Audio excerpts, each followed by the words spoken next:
بسم اللہ الرحمن الرحیم۔ تو کل پہنچے تھے کہ غسل کیا ایک بندے نے کہ اس اعتقاد کے ساتھ، علیکم السلام، اس اعتقاد کے ساتھ کہ وقت وسیع ہے، اور بعد میں پتہ چلا کہ وقت تو کام کا نماز قضا ہو گئی ہے تو بھی اس کا غسل صحیح ہے۔ یہ کل ہم نے پڑھ لیا تھا۔ آج 190 مسئلہ کہ خاتون جو غسل کرے گی اس کا پانی شوہر پر واجب ہے دینا، نفقے میں داخل ہے، یا پانی جو ہے وہ نفقے میں داخل نہیں ہے۔ تو آپ آگے وہ نفقے میں پڑھیں گے کہ خاتون کی جو ضروریات زندگی ہیں وہ نفقے میں داخل ہے، اور غسل بھی تو اس کے لیے ضروری ہے، لہذا یہ بھی نفقے میں ہی داخل ہے۔ غسل کا پانی یہ نفقے میں داخل ہے، لہذا یہ بھی شوہر کے لیے ہے۔ وہاں آئے گا آگے کہ روٹی، کپڑا، مکان یہ شوہر پہ ہوتے ہیں، اور عرفی جو ان تین کے علاوہ جو عرفی ضروریات ہوتی ہیں شوہر کی شان کے مطابق۔ ایک دفعہ بیوی کی باپ کی شان تو بہت ہی بلند ہے نا، کہ امیر گھر کی ہے، اس لحاظ سے ہم نے نہیں دیکھنا، شوہر کی شان کے مطابق جو اس کے روٹی، کپڑا، مکان اور عرفی ضروریات بنتی ہیں وہ شوہر نے برابر کرنی۔ تو یہ غسل کا پانی بھی ضروریات میں سے ہے۔ ماؤل غسل المرأة من الجنابہ او الحیض او نحوہما، یا انہی کی مثال اور غسل ہے استحاضہ، نفاس، یہ من النفقہ الواجب علی الزوج، یہ گھر کی ضروریات ہیں، یہ شوہر کے اوپر جو نفقہ واجب ہوتا ہے یہ اس میں داخل ہے۔ ایک بندے نے غسل کیا ہے اور اس کی تفصیل کے ساتھ نیت نہیں کر سکا کہ واجب غسل کر رہا ہوں، کہ مستحب ہے، کہ ترتیبی کر رہا ہوں، کہ التماسی، یہ تفصیلیں جو ہم نے پیچھے ساری پڑھی ہیں، التماسی کون سا کروں گا، یہ ساری تفصیلیں اس کے ذہن میں نہیں تھی، بس اس کے ذہن میں یہ تھا کہ میں غسل کر رہا ہوں، اتنا اجمالی تصور تھا۔ تو یہ ارادہ اجمالیہ قربیہ، ہم بھی یہی چاہتے ہیں، تفصیلیں اگر غلط بھی ذکر ہو جائیں تو بھی وہ اثر نہیں ڈالتی تھی، کیونکہ نیت یہی تھی، ارادہ قربیہ غسل کا، یا ارادہ قربیہ جیسے وضو کا ہوتا تھا، یا ارادہ قربیہ نماز، بس یہی کافی۔ اس سے آگے بڑھ کے تفصیلیں غلط بھی ذکر ہو جائیں تب بھی وہ عبادت کی صحت پر اثر نہیں ڈالتی۔ یہ اتنے اجمالی کیا ہوا ہے تصور، ارادہ اس کے پاس ہے تو کافی ہے۔ ہاں اگر ارادہ اجمالیہ ہی نہ ہو، اس سے پوچھا جائے کہ کیا کر رہے ہو، تو یہ ہمارے منہ کو دیکھتا رہ جائے کہ اب کیا جواب دیں، تو لہذا اس کے پاس ارادہ اجمالیہ بھی نہیں ہے، اتنا غافل ہے۔ کبھی انسان کو ٹینشن کو اتنی بڑھتی ہے نا، وہ کام کر بھی رہا ہوتا ہے اور اس کو پتہ بھی نہیں ہوتا کہ میں کیا کر رہا ہوں، یہ نہلا بھی رہا ہے اور اس کو پتہ بھی نہیں ہے کہ میں غسل کر رہا ہوں، کہ ایسے اپنے آپ کو وہ صاف کر رہا ہوں۔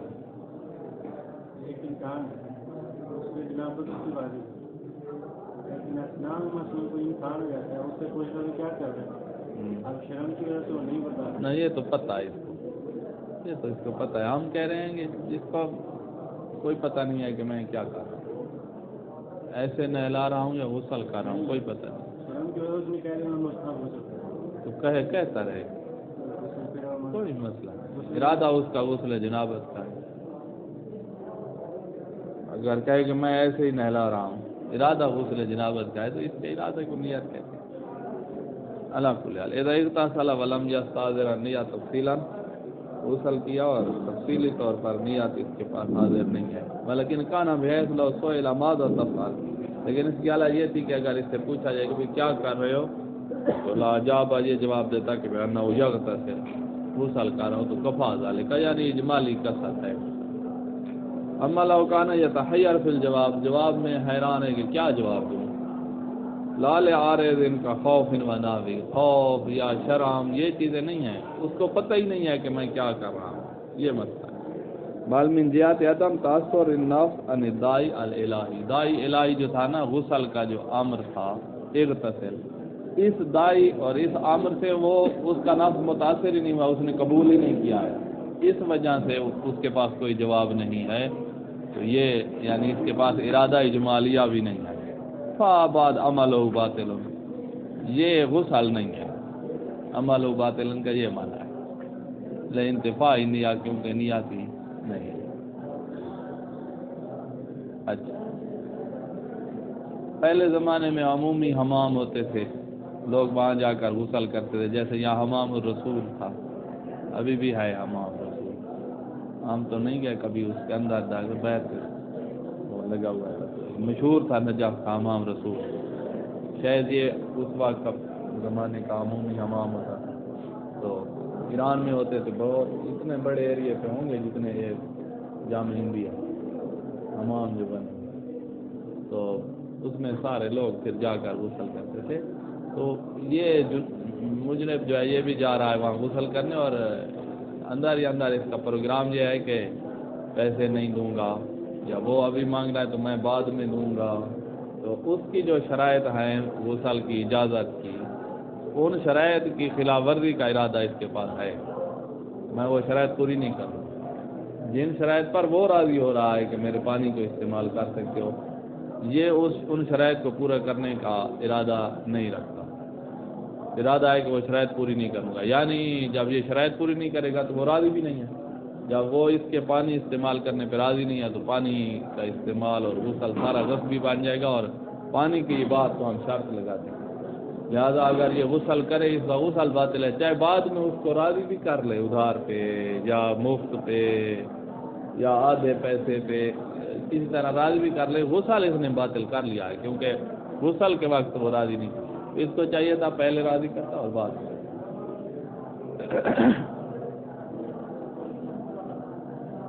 المتعارف فی الحمام العمومی، متعارف یہ ہوتا ہے عمومی حمام میں کہ ان الاذن بالاستفادہ منه من قبیل الاباحہ المشروطہ، وہاں پر اذن جو ہوتا ہے وہ اباحہ مشروطہ کے طور پر ہوتا ہے کہ وہ مباح کر رہا ہے، لیکن یہ شرائط پوری جو کرے اس کے لیے مباح ہے، اور جو یہ شرائط پوری نہ کرے اس کے لیے مباح نہیں ہے۔ بے مثلا کیا اباحہ مشروطہ اس طرح ہوتی ہے، بے دافع نقد معین، کہ نقد پیسے اتنی مقدار تم نے دینی ہوگی معجلاً فوراً، کوئی ادھار نہیں ہوگا مثلا۔ فَإِنْ كَانَ قَاصِدًا حِينَ الْاغْتِسَالِ، اگر اس کا قصد غسل کے بعد یہ تھا کہ عدم اعطاء العوض للحمامی، حمامی کو پیسے ہی نہیں دوں گا، ایسے بھاگ جاؤں گا، او كان قاصدا اعطاء غیر العوض المعین، یا عوض جو معین ہے 10 روپے، اس کا قصد یہ تھا کہ 10 نہیں دوں گا 5 دوں گا، یا كان قاصدا للتاجیر، ادھار کا قصد تھا، اجال رکھنا ادھار بعد میں دوں گا، او كان مترددا فی ذلک، یا متردد تھا کہ پتہ نہیں دوں گا، پیسے دوں کہ نہ دوں، تو یہ والے مسائل تھے الگ، تو باطل غسل، اس کا غسل باطل ہے، کیونکہ جو اذن مشروط تھا یہ شرائط پوری کرنے کا ارادہ نہیں رکھتا۔ میں نے استرضا بعد ذالک، غسل کے بعد اس کو راضی کر رہا ہے تو وہ راضی بھی ہو جائے نا مفت والے اس پہ،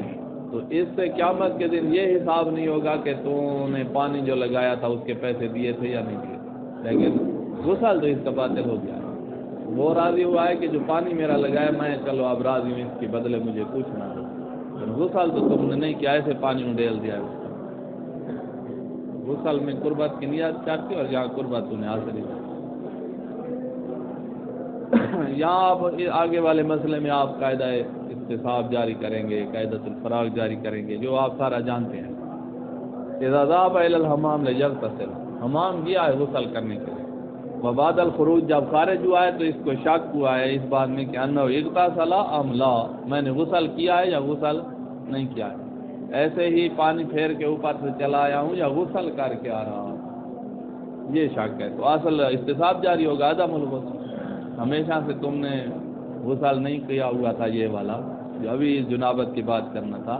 تو اب شک ہے کہ کیا ہے یا نہیں، تو عدم الغسل کا اتفاق۔ ولاؤ عالم انه اغتسل، اگر اس کو علم ہو کہ میں نے غسل کیا ہے لیکن صحیح کیا ہے یا فاسد، تو غسل کے بعد جب صحت اور فساد کا شک ہو تو اصالۃ الفراغ جاری ہوگا، عمل کے بعد صحت اور فساد کا شک ہو تو فراغ جاری ہوتا ہے۔ تجاوز کب ہوتا ہے؟ جب عدم اور وجود کا شک ہو، کیا ہے کہ نہیں کیا ہے، اور بعد والے جز میں داخل ہو چکے ہو، یہ ہوتا ہے تجاوز، عمل کے اندر ہی جاری ہوتا ہے۔ جب عمل سے فارغ ہو گئے ہیں اور آپ کو شک ہے کہ کیا ہے، آپ کو شک ہوگا کہ صحیح کیا ہے یا صحیح نہیں کیا، فارغ ہونے کے بعد وہ شک ہو ہی نہیں سکتا کہ کیا ہے کہ نہیں کیا، کیونکہ آپ ابھی فارغ ہوئے ہیں اور کہہ رہے ہیں کہ کیا ہے۔ تو فراغ ہوتا ہے جب سے بلا عالم انه اغتسل، اس کو علم ہے غسل کیا، لیکن شک کافی انه اغتسل علی الوجه صحیح طریقے سے کیا ہے یا صحیح طریقے سے نہیں کیا ہے، تو بنا الگ قاعدہ فراغ جاری ہوگا، صحت پر بنا رکھے۔ قاعدہ فراغ ہر جگہ جاری ہوتا ہے، قاعدہ تجاوز وضو اور غسل میں جاری نہیں کرنا، وضو میں آپ پڑھ چکے ہیں اور آگے آ رہا ہے کہ غسل میں بھی جاری نہیں کرنا تجاوز، کہ کسی جز غسل یا جز وضو کے بارے میں شک ہو کہ میں نے وہ انجام دی ہے یا نہیں دی، اور آپ بعد والی جز میں داخل ہو گئے ہیں، تو آپ اب آگے نہیں جا سکتے، واپس آؤ اور مشکوک جز کو انجام دو اور اس کے بعد پھر اسی ترتیب سے کرو۔ مباح پانی ہے، اپنا پانی ہے، غصبی ایندھن سے گرم کیا ہے، لکڑیاں غصبی تھیں یا گیس غصبی ہے یا بجلی غصبی ہے، ہیٹر گیزر جو لگا ہوا ہے،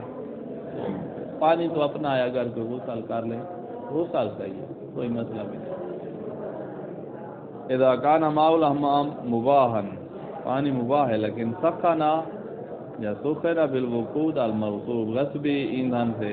گرم ہوا ہے تو لم یمنع ذلک من الغسل فیہ، یہاں غسل کر سکتے، پانی اپنا ہے۔ وقف خاص ہو، اگر کوئی حمام مدرسے کا حمام ہے جو وقف ہے انہیں طلاب کے لیے جو اس میں رہتے ہیں، اور یہ باہر والا بندہ وہاں جا کر غسل، واضح ہے غسل صحیح نہیں ہوگا، جیسے وضو صحیح نہیں ہوتا۔ لا یجوز الغسل فی حوض المدرسہ و ناوہ، مدرسے کا حوض ہے یا ناو حوض المدرسہ، یعنی کوئی اور مسجد کا حوض ہو، فرض کرو مسجد کا امام بارگاہ کا ہو، ہاں امام بارگاہ کا حوض ہے اور وہ صرف وہی جو امام بارگاہ کے خادم میں انہی کے لیے وقف ہے، تو اس میں یہ بیر والا بندہ جانا چاہتا ہے تو غسل نہیں ہوتا، الا اذا عالم بعموم الوقفیہ، یا علم ہو جائے کہ وقف عام ہے، خاص ہے ہی نہیں، اب عالم بالاباحہ، یا اس کو علم ہو کہ عمومی طور پر مباح ہے، وقف والوں میں وقف عام کا پتہ ہو، اور جو وقف نہیں ہوتے لیکن بنائے جو ہے وہ خاص لوگوں کے لیے، مثلا ایک بندے نے اپنے گھر کے لیے بنایا اور ہم اس کے گھر میں جا کر جو ہے اس کے پانی سے غسل کریں تو اباحت کا علم ہے، تو پھر ہمارا غسل صحیح ہے۔ ولاؤ عالم انہ کہاں تھا، ولاؤ من جہت جریان العادہ باغتسال اہلہ او غیرہم فی من دون منع احد، کہ اباحہ کا کیسے علم ہو گیا ہے یا عموم وقفیت کا علم کیسے ہوا، کا اس جہت سے کہ عادتاً لوگ وہاں پر غسل کر رہے ہیں، او غیرہم فی ہے، یا الا اذا علم عموم الوقفیہ بالاباحہ ولو من جہت جریان العادہ باغتسال اہلہ اہل ذالک الحوض، ہی کی ضمیر حوض کی طرح نا، اس اہل ذالک الحوض، اور تو کوئی مرجع نظر نہیں آ رہا، جو اس کے اہل ہیں اور یہ بھی انہی میں داخل ہے، مثلا طالب علم غسل کرتے ہیں اور یہ بھی اگرچہ اس مدرسے میں نہیں رہتا لیکن ہے تو طالب علم، حوضے کا طالب علم ہے، اور غیرہم، یا ان کے علاوہ بھی لوگ غسل کرتے ہیں اور یہ غیر میں داخل ہے، یعنی طالب علم نہیں ہے، من دون منع احد، کوئی بھی منع نہیں کرتا، تو اس طرح یہ ترجمہ ہو جائے گا۔ اچھا، سبیل جو لگی ہوئی ہے اس سے وضو کرنا یا اس سے پانی کی پینے کی سبیل، اگر انہوں نے جو لگائی ہے اور لگانے والوں نے ہی کہہ رکھا ہے کہ بھائی جو غسل کرتا ہے وہ غسل بھی کر سکتا ہے، تو پھر غسل اس کا ٹھیک ہوگا، وضو بھی ٹھیک ہوگا، اور اگر انہوں نے لگانے والوں نے کہا ہے کہ نہیں کر سکتا تو پھر غسل اور وضو ٹھیک نہیں۔ یہ سارے مسائل پیچھے بھی گزر چکے ہیں۔ الماء المصبل کماء البرادات فی الاماکن العامہ، براد یہ پانی ٹھنڈا کرنے والے جو سامنے ہیں، ان کا پانی ہے اماکن عامہ میں لگے ہوئے ہیں، مثلا کسی سڑک پہ لگا ہوا ہے اڈے پہ لگا ہوا ہے، یہ اماکن کسی سیرگاہ میں لگا ہوا ہے، اس سے غسل کرنا. لا یجوز الوضوء ولا الغسل منه الا مع العلم بعموم المنفعه المسببه. منفع عمومی کے لیے ہے کہ غسل کوئی کرے تو بھی کر سکتا ہے، جو پینا چاہے تو بھی پی سکتا ہے. مباح غصبیات کا عنوان آ جائے، جن کا پانی ہے انہوں نے اجازت نہیں، آ جائے گا. غصبی میزر ہے، اس کو لنگوٹ کہتے ہیں نا، دھوتی باندھی ہوئی ہے، وہ کپڑا غصبی ہے اور غسل کر رہا ہے تو کپڑے کا کیا دخل ہے؟ پانی جو ہے وہ مباح ہے، کافی ہے. غصبی میزر کے ساتھ بھی غسل ہو جائے. لفظ المیزر الغصبی حال الغسل و ان کا نام محرما فی نفسه، اگرچہ یہ خود حرام ہے لیکن غسل کی جز نہیں ہے. لیکن اولاد یہ بطلان الغسل. یہ مسائل ختم. فصل خامس یہاں کچھ مستحبات ذکر کریں گے اور پھر مسائل آ جائیں گے. ذکر العلماء رضوان اللہ علیہم، علماء نے ذکر کیا ہے کہ انہ یستحب غسل الیدین امام الغسل، غسل سے پہلے ہاتھ دھو لے. من المرفقین، کونیوں سے دھونا شروع کرے. ثلاثا، 3 دفعہ. یہ بازو بھی 3 دفعہ ہو، یہ بھی 3 دفعہ. ثم المضمضہ ثلاثا، پھر 3 کلیاں کر لیں. ثم الاستنشاق، 3 دفعہ ناک میں پانی ڈالیں. و امرار الجد، اچھا یہ اب غسل میں شروع ہو گیا ہے. اب کہے امرار الجد علامات تنالہ من الجسد، جہاں جہاں تک ہاتھ جاتا ہے آپ کا جسم میں وہاں ہاتھ بھی ساتھ ساتھ پھیرتے رہیں پانی پہنچانے کے لیے. خصوصاً پھر ترتیبی، خاص طور پر غسل ترتیبی، جہاں ہاتھ جاتا ہے تقریباً سارے میں جاتا ہے، بس پیڑ پہ ہاتھ نہیں جاتا، جہاں جاتا ہے تو پھیرتے ہیں. بل ينبغي التأكد فی ذلک، بلکہ اس میں کچھ محنت کرنی بھی چاہیے، یعنی چاہیے کہ اس کام کو تأکد کا کیا یقینی طور پر کرنا، اس طرح مانا یعنی نہیں چھوڑنا چاہیے، اس کے پیچھے لگ جانا، یعنی یہ کام کرنا چاہیے. وفی تخلیل ما یحتاج الی التخلیل، اور ينبغي التأکد فی ذلک، ہاتھ پھیریں. ينبغي التأکد فی تخلیل ما یحتاج الی التخلیل، تخلیل والا کام بھی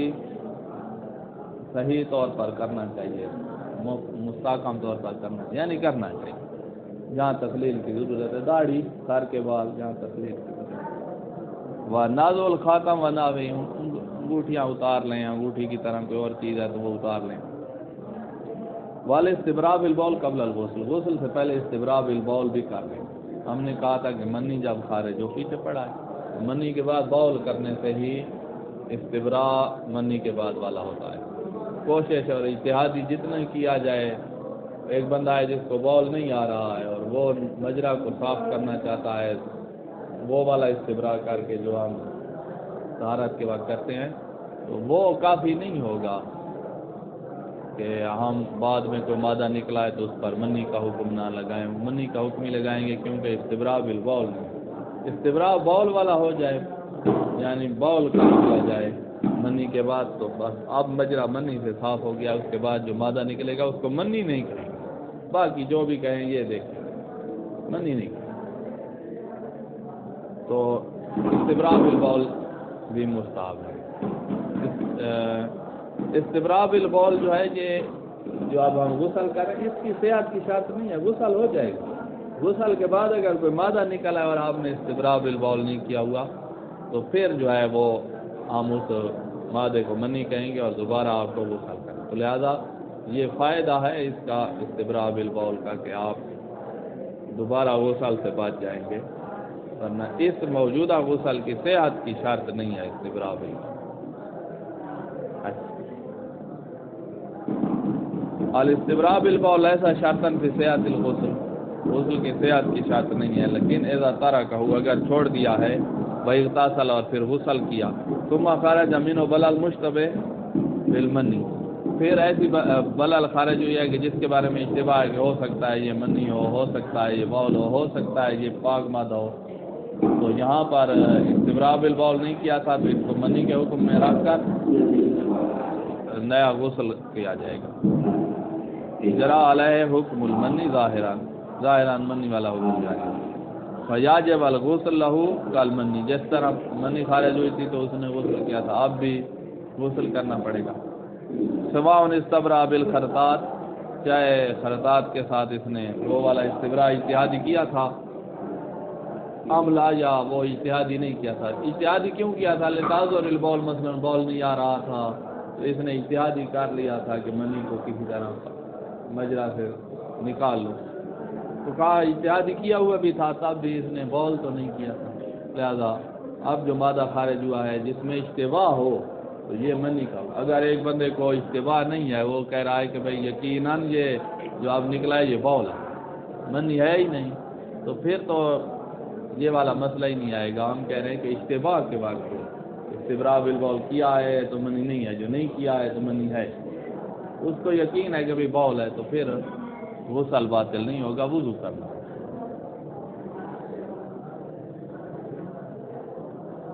الا اذا علم بذلك او بغیرہ،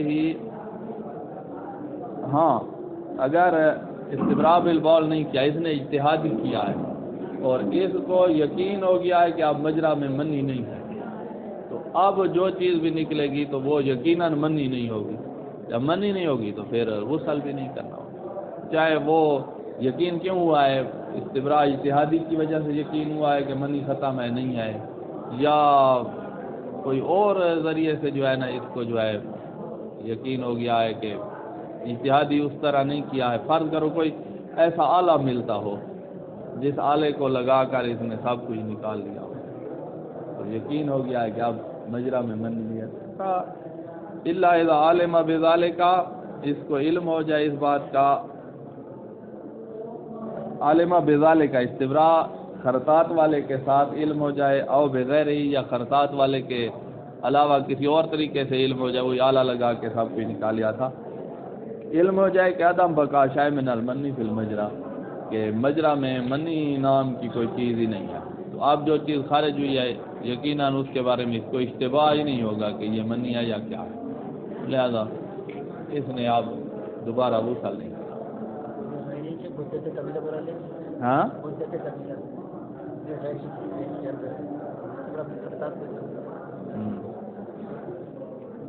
ہاں وہ بھی ایک مصداق بن جائے گا۔ ہمیں علم چاہیے،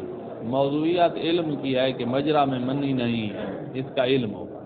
چاہے وہ استبراء خرطات والے کے ساتھ ہو، کسی الگ سا مدہ طویلہ، جیسے بھی ہو علم ہے کہ بھئی مجرا صاف ہے، بس۔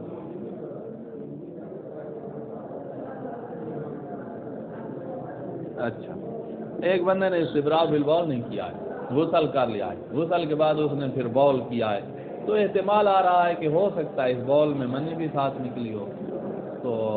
احتمال خروج المنی جو ہے وہ سبب نہیں بنتا تھا، اس کو یہ یقین ہے کہ یہ بول ہی نکل رہا ہے، احتمال ہے کہ ساتھ ہو سکتا ہے منی بھی ہو، تو کا احتمال خروج المنی غسل کا سبب نہیں بنتا،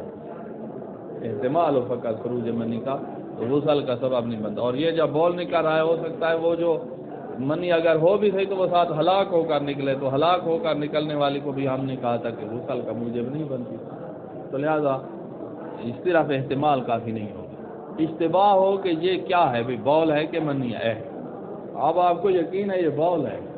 ساتھ منی بھی نکلی ہے یا نہیں نکلی یہ پتہ نہیں ہے، تو صرف احتمال ہے، ہو سکتا ہے نکلی، اس سے جو ہے غسل واجب نہیں ہوگا، اگرچہ اس نے استبراء بالبول نہیں کیا۔ اذا بالا بعد الغسل بول کیا، ولم یکن قد بالا قبل، پہلے بول نہیں کیا تھا، لم تجب اعادۃ الغسل، غسل کا اعادہ صرف بول کرنے سے نہیں ہوگا، وَإِنْ احتمل خروج شیء من المنی مع البول، اگرچہ اس کو احتمال ہے کہ ہو سکتا ہے منی بھی ساتھ نکلی ہو، لیکن اشتباہ والی صورت نہیں بن رہی اور یقین بھی نہیں ہو رہا منی ہونے کا، اشتباہ والی صورت بن جاتی نا کہ یہ کیا ہے، منی ہے کہ بول ہے، تو پھر بھی ہم کہتے چونکہ استبراء بالبول نہیں کیا تھا لہذا منی ہے، جب یقین ہو جاتا کہ منی ہے تو بھی کوئی صورت بن سکتی ہے، یہاں یہ دونوں باتیں نہیں۔ اچھا، ایک مسئلہ ہم نے پیچھے پڑھا تھا کہ وہ آیا تھا مسئلہ کہ استبراء کے باب میں مسئلہ نمبر 64 تھا، 64 ہے جی ہاں، مسئلہ نمبر 64 میں تھا کہ ایک بندے نے استبراء کیا ہے یا نہیں کیا، وہ پیچھے اس کا مادہ خارج ہوا تھا کہ جس کے بارے میں اس کو اشتباہ تھا کہ یہ بول ہے یا منی ہے، حدث اصغر ہے یا حدث اکبر ہو گئی ہے۔ اگر حدث اصغر ہے تو وضو کرنا، اگر حدث اکبر ہے تو غسل۔ تو علم اجمالی ہو گیا تھا کہ غسل کرنا ہے یا وضو کرنا ہے۔ تو ہم نے کہا تھا یہاں دو صورتیں ہیں، اگر یہ باوضو تھا تو اس نے غسل اور وضو میں جمع کرنا ہوگا، متدین بندہ تھا نا، باوضو رہنے والا، اور اس کا یہ مسئلہ کہ اس نے جمع کرنا، اور اگر باوضو نہیں تھا تو اس نے صرف وضو کرنا ہے۔ اور یہ بھی بتایا تھا کہ کیوں صرف وضو کرنا ہے، اس وجہ سے کہ یہ جو علم اجمالی اس کو ہوا ہے نا کہ پتہ نہیں یہ بول ہے یا منی ہے، اس سے پہلے یہ حدث اصغر کی حالت میں تھا، وضو جو نہیں کیا ہوا تھا۔ اب اس کو شک ہے کہ میں ابھی بھی حدث اصغر کی حالت میں ہوں یا اکبر پر پہنچ گیا ہوں، تو وہ صاحب کا حدث اصغر کا استصحاب کروا لیتے تھے، اور بے وضو شخص سے فقط ہم وضو ہی کرواتے ہیں۔ اور جو باوضو تھا اس کی جو یہ مادہ جب نکلا ہے تو اس کو اشتباہ ہے کہ حدث اصغر ہے یا حدث اکبر ہے، تو سابقہ میں وہ حدث نہ اصغر تھی نہ اکبر، کسی کا بھی استصحاب نہیں کر سکتے۔ اس لیے اس کو ہم نے کہا کہ تیرے اوپر علم اجمالی مدجر ہے، تم نے احتیاط کرنی ہے اور جام بین الوضو والا غسل کرنا ہے۔ اور وہ جو ان پڑھ ہے جس نے وضو نہیں کیا ہوا تھا اس کو صرف وضو کا کہا ہے، کیونکہ اس کی پہلے حدث اصغر تھی اور ہم نے اس کا استصحاب بھی کر لیا، اس کی نہیں تھی باوضو کی، اس لیے وہاں دونوں کام ہم نے کر رہے ہیں۔ یہ سارا پیچھے گزرا۔ اب یہاں یہی ایک قسم کا یہ مسئلہ آیا ہوا ہے، دیکھو کہ ایک بندہ ہے اس کو یہ اشتباہ ہے کہ استبراء بالبول اس نے کیا ہوا ہے، منی خارج ہوئی، اس کے بعد اس نے بول کیا، استبراء بالبول جس کو ہم کہتے ہیں، اس کے بعد غسل کیا ہے۔ غسل کے بعد اب ایک مادہ خارج ہوا ہے جس کے بارے میں یہ پتہ نہیں ہے کہ یہ منی ہے یا یہ بول ہے، منی ہے کہ بول ہے۔ جس طرح اس کو بھی یہی اشتباہ تھا، منی ہے کہ بول ہے، مسئلہ 64 والے کو، اور یہاں بھی غسل کے بعد اس کو اشتباہ ہے کہ یہ منی ہے یا بول ہے۔ اگر اس نے استبراء بالبول نہ کیا ہوا تھا تو ہم فوراً منی کا کہتے تھے، اس نے استبراء بالبول کیا ہوا ہے، اب یہ منی ہے یا یہ بول ہے، اس کو بھی وہی علم اجمالی ہو رہا ہے کہ میرے اوپر اب اگر منی ہے تو غسل ہے، اور اگر بول ہے تو وضو ہے، کیا ہے۔ وہاں جو باوضو شخص تھا ہم نے اس سے دونوں کام کروائے تھے، غسل اور وضو جمع کروایا تھا باوضو سے۔ یہ والا بندہ جو ابھی غسل سے فارغ ہوا ہے یہ بھی حدث اصغر سے نکلا ہوا ہے اور حدث اکبر سے بھی نکلا ہوا ہے، متطہر ہے، باوضو کی طرح ہے نا، یہ بھی حدث کی حالت میں نہیں ہے، نہ حدث اصغر اس پر ہے نہ حدث اکبر ہے۔ تو جیسے وہ باوضو تھا نہ اس پر حدث اصغر تھی اور نہ ہی حدث اکبر تھی، اس سے ہم نے جمع کروایا تھا، تو لہذا اس سے بھی ہمیں جام بین الوضو والغسل کروانا چاہیے۔ یہ بھی تو متطہر ہے اور وہ بھی متطہر تھا، نہ اس پر حدث اکبر تھی، مسئلہ 64 تھی، اور نہ ہی حدث اصغر تھی۔ یہاں بھی اس پر ابھی غسل کر کے آ رہا ہے جو وضو کی جگہ کافی ہوتا ہے، نہ اس پر حدث اصغر ہے اور نہ ہی حدث اکبر ہے، بالکل اسی مسئلے کی طرح بن رہا ہے، لہذا یہاں بھی ہم جام بین غسل وال وضو کا کہنا چاہیے، جس طرح وہاں پر ہم نے جام بین الغسل وال وضو کا۔ اور مجھے ایسے لگ رہا ہے کہ سید کوئی نے یہاں کہا بھی ہے کہ جام بین الوضو والغسل کرے، جس طرح وہ والا جام بین الغسل کرے۔ یہ اب سوال سے سستانی کہتے ہیں اچھا ٹھیک ہے، آپ وہی حکم یہاں لانا چاہتے ہیں تو مجھے یہ بتاؤ، اس نے جو استبراء کیا ہے، استبراء بالبول، اس کا اس کو کوئی آپ نے فائدہ دیا ہے؟ استبراء بالبول اس نے کیا ہوا ہے نا، استبراء بالبول کا فائدہ تو یہ ہوتا ہے کہ جو چیز نکلے اس کو منی نہیں کہنا، اور آپ اس بندے نے استبراء بالبول کیا ہوا ہے، لہذا اس کے مادے کو منی تو نہیں کہنا چاہیے تھا، جب منی نہیں کہنا چاہیے تو پھر غسل کیوں کہہ رہے ہو اس پر؟ تو لہذا سید خوئی کو چاہیے کہ اس مسئلے کو اس کی طرح قرار نہ دے کیونکہ اس کے پاس ایک اضافی چیز ہے، وہ ہے استبراء بالبول، جو منی بنانے سے آگے معنی بنے گا۔ وہاں پر منی بنانے کے آگے کوئی چیز معنی نہیں پچھلے مسئلے، تو یہاں معنی ایک ہے، وہ ہے استبراء بالبول، اس نے کیا ہوا ہے، لہذا اس کو اس کی طرح قرار نہ سمجھ آ گئی۔ لہذا اس بندے نے صرف وضو کرنا ہوگا، غسل نہیں کرنا۔ اذا دارا امر المشتبہ، مشتبہ دائر ہو گیا ہے بین البول والمنی، یا یہ بول ہے یا یہ منی ہے، بعد الاستبراء بالبول، اس نے استبراء بالبول کر لیا، اور والخرطات، اور وہ خرطات والا بھی کر لیا ہے، بول بھی کر لیا ہے، اس کے بعد اجتہادی بھی کر لیا، تو دو استبراء کیے ہوئے ہیں یہ۔ تو کہا کفا الاتیان بالوضو، اس نے بس اب وضو ہی کرنا ہے، اس پر غسل نہیں آتا۔ وَإِن لَمْ يَصْدُرْ مِنْهُ الْحَدَثُ الْأَصْغَرُ، اگرچہ اس بندے سے غسل کے بعد حدث اصغر سرداد نہیں ہوئی، تب بھی اس نے صرف وضو کرنا ہے۔ حدث اصغر سرداد نہیں ہوئی بعد الغسل وقبل خروج البلل المشتبہ، اس بلل مشتبہ کے خارج ہونے سے پہلے اور غسل کے بعد حدث اصغر سرداد نہیں ہوئی، یعنی یہ حدث اصغر اور اکبر دونوں سے پاک تھا، جس طرح وہ باوضو شخص حدث اصغر اور اکبر دونوں سے پاک تھا، تو وہاں ہم نے جمع بین الغسل والوضو کا، اور یہاں صرف وضو کا کہہ رہے ہیں، تو یہ کوئی کی طرح ایک جیسی بات نہیں کر رہے، کہا اس وجہ سے کہ اس نے ایک اس کے پاس مزید اضافی ایک صفت ہے کہ یہ مستبری بالبول ہے، اس بندے کو یہ چیز دینی ہے، ورنہ آپ اگر اس سے غسل کروائیں تو استبراء بالبول کا کیا فائدہ ہو۔ واضح؟ آپ یہاں سوال کر سکتے ہیں کہ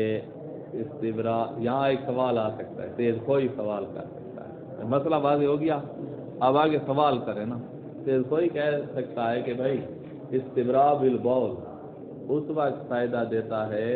جب جو مادہ ہمارا نکلا ہے نا، اس کے بارے میں ہمیں یہ اشتباہ ہو کہ یہ سابقہ منی کا جز ہے یا سابقہ منی کا جز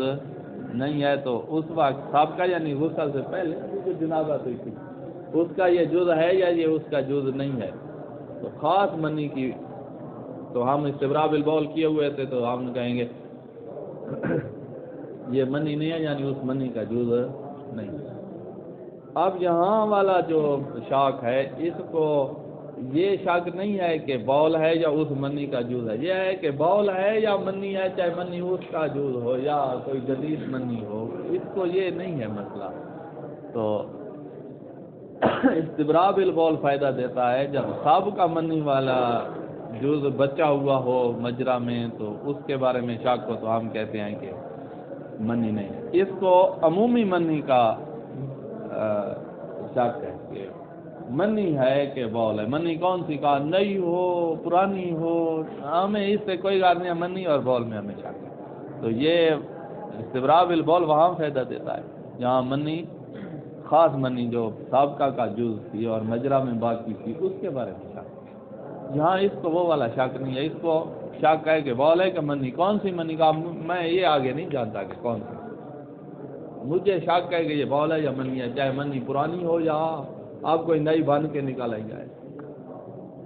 تو کوئی کہہ رہے ہیں کہ فرق ہے، آپ استبراء بالبول والا فائدہ اس کو دیں جس کو سابقہ منی کی جز کے بقا اور پھر خروج کا شک ہے، اس کو عام شک ہے کہ منی کون سی ہے، وہ ہے نئی ہے، اس کا شک عام ہے۔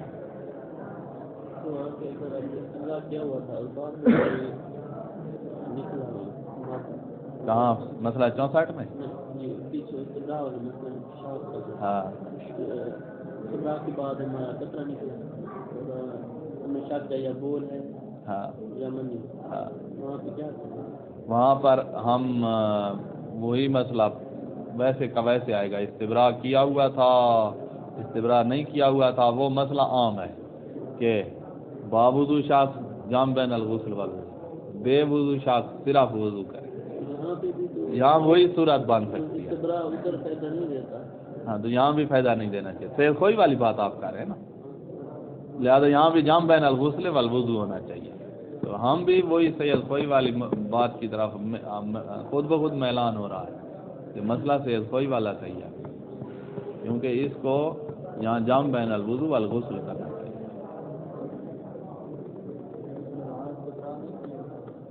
نہیں کیا ہوا نا تو بھی وہی حکم ہے، اگر کیا ہوا ہو، فرض کرو ایک بندے نے وہاں استبراء کیا ہوا ہو اور اب ایک مادہ نکلا ہے جس کے بارے میں شک ہے کہ یا بول ہے یا منی ہے، پاک مادے کا تو اس کو یقین ہے ہی نہیں یہ یا بول ہے یا منی، تو علم اجمالی ہو جائے گا۔ یہاں بھی علم اجمالی اسی طرح ہوگا، اگر استبراء وہاں کیا ہوا بھی تھا نا تب بھی وہ مسئلہ ویسے کا ویسے رہتا، کوئی تبدیل نہ ہوتا کہ علم اجمالی ہے، آپ باوضو تھے تو احتیاط کام کرو، جام بین الوضو والغسل، بے وضو سے فقط وضو کرو کیونکہ آپ استصحاب کریں گے حدث اصغر۔ یہاں پر بھی مسئلہ ویسے ہی ہونا چاہیے تھا۔ سید سستانی کے رائے ہمیں تو کمزور نظر آ رہی ہے، سید کوئی ہاں اس طرح اگر شک ہوتا نا کہ یا باول ہے یا سابقہ منی جو مجرا میں ہو اس کا کوئی جز ہے، یہ پھر کوئی صورت بند ہے۔ اس کا شک یہ نہیں ہے کہ منی کون سی ہے، کہا منی ہے بس، یہ ہمیں کوئی پتہ نہیں ہے کون سی ہے، ہو سکتا ہے نہیں ہو سکتا ہے پرانی کا حصہ ہو۔ تو لہذا بہرحال جو مقلد ہے سستانی کا وہ سستانی کی رائے کے مطابق چلے، جواب سستانی نے دینا ہے، صرف وضو کر کے نمازیں پڑھنے لگے، ورنہ احتیاط یہاں تو خود بخود دل کر رہا ہے کہ بندہ احتیاط کرے، کوئی کی رائے مضبوط نظر آ رہی ہے۔ علم اجمالی مجاز